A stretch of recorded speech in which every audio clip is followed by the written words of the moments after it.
But yeah, man. Asia Wilson, man, commanded $19. Caitlin Clark doesn't just move the needle, she is the needle. And if you need any more proof of that, the Indiana Fever exhibition game sold out in just about 30 minutes. Asia Wilson and the Las Vegas Aces just got a tough reality check, and it's not looking good. While the Indiana Fever's preseason game sold out in under an hour, the Aces are struggling to fill seats, practically giving away tickets. Caitlin Clark isn't just bringing in bigger crowds than the reigning WNBA MVP.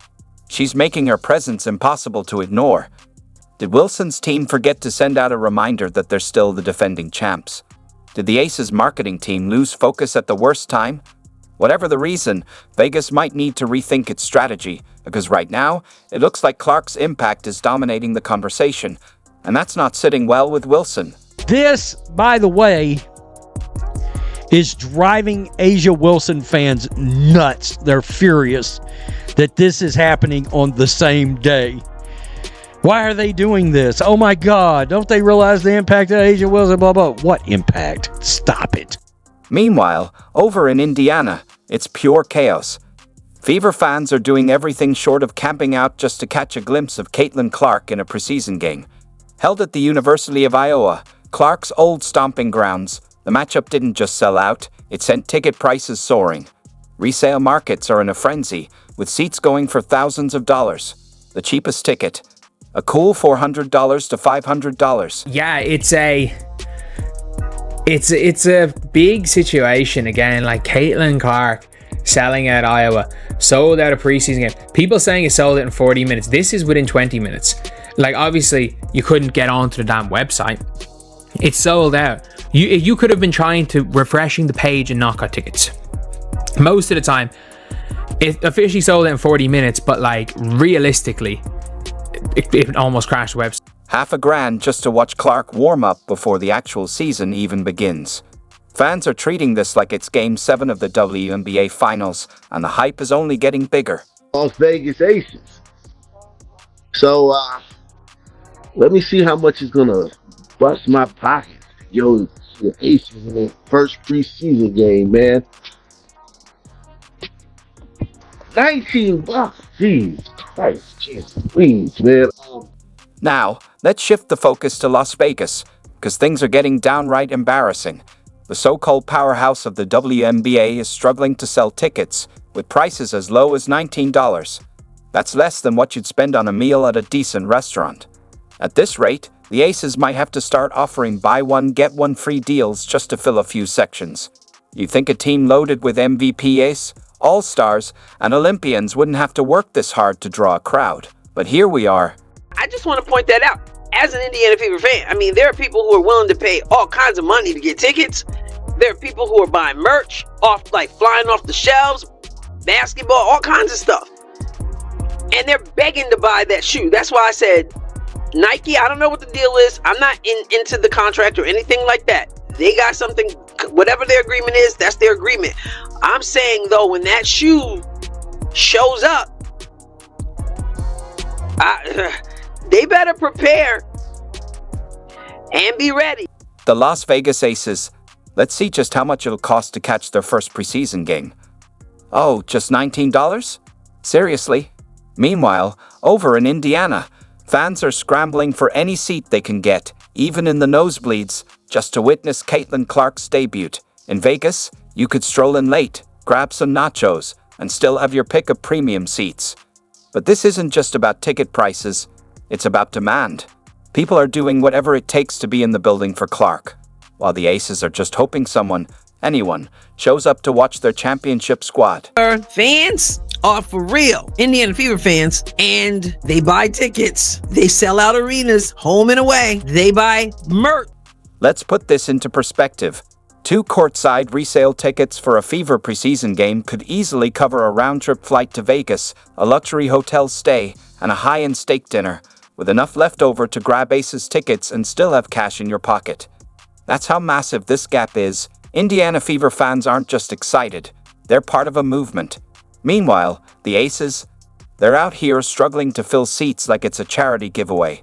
They're sold out, so I really don't know what they're gonna do about this. I guess it's just kind of like one of those missed opportunities, and you know, a lot of people are saying they need to move this to a stadium because there's no doubt in Iowa, if you move this to a stadium, it would be sold out.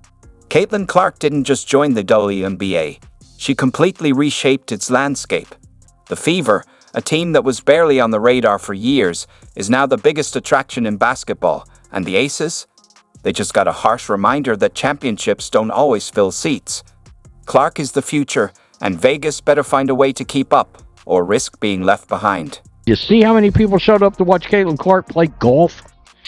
With actual attention, economics at play, Caitlin's participation in any league has an existential bearing. Nobody outside of Asia herself cares about whether Asia shows up.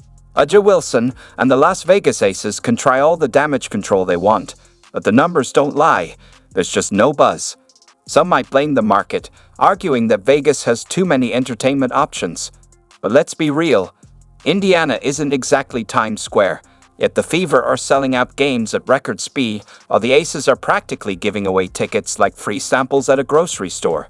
A two-time championship team stacked with talent, yet their tickets are collecting dust in the bargain bin. That's not a market problem. It's an interest problem. Crazy because literally nobody asked, and sources close to A'ja Wilson decided to answer anyway. A'ja Wilson, the so-called face of the league, can't even draw enough fans to cover the cost of a standard dinner bill. Meanwhile, Caitlin Clark, fresh off a history-making rookie season, has the entire world locked in on her every move. The Fever's stock is soaring, while the Aces are fading into the background. Fans aren't rushing to see Chelsea Gray, Jackie Young, or even Wilson dominate. They're lining up and paying top dollar just for a chance to watch Clark put on a show. I'm going to go out there and I'm going to try and be the best. I get y'all saying best player in the world. That's great. It looks great. But I want to be the best person. I want to be the best teammate. Because that's how I get the best out of my team. Let's be real.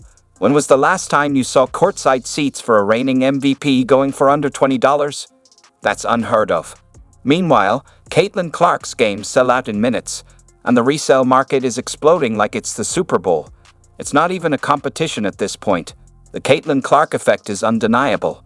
A'ja Wilson and the Aces are just going to have to face the reality that the spotlight has shifted, whether they like it or not. Because Indiana Fever fans support, not just by running their mouth or running their fingers, they actually do something. And those who may not be able to afford it, they want to do something. And so this is just me saying, way to go, Fever fans. And we love, listen, remember how it was like nobody wants to go play in Indiana? Nobody wants to play with Caitlin Clark. Those fans. And we came to find out when free agency showed up, everybody wanted to go to Indiana and play for the Indiana Fever and play with Caitlin Clark. And when they got here, started praising the fans. Think about it. People are debating whether Caitlin Clark is changing the game, while A'ja Wilson is struggling to fill an arena like it's open mic night at a coffee shop. The Aces thought they were the biggest draw in the WNBA, but then Clark arrived, and suddenly, the entire league started revolving around her. Shouldn't be surprised, and yet I'm still surprised because Indiana Fever preseason, not even like preseason, exhibition game, where the Indiana Fever are going to play the Brazilian national team at Fiber Hawkeye Arena, Caitlin's college facility, sold out. They went on sale this morning at 9 a.m. for Fever season ticket holders, Iowa donors, and Iowa season ticket holders for women's basketball. And then general admission was supposed to go on sale tomorrow at 9 a.m.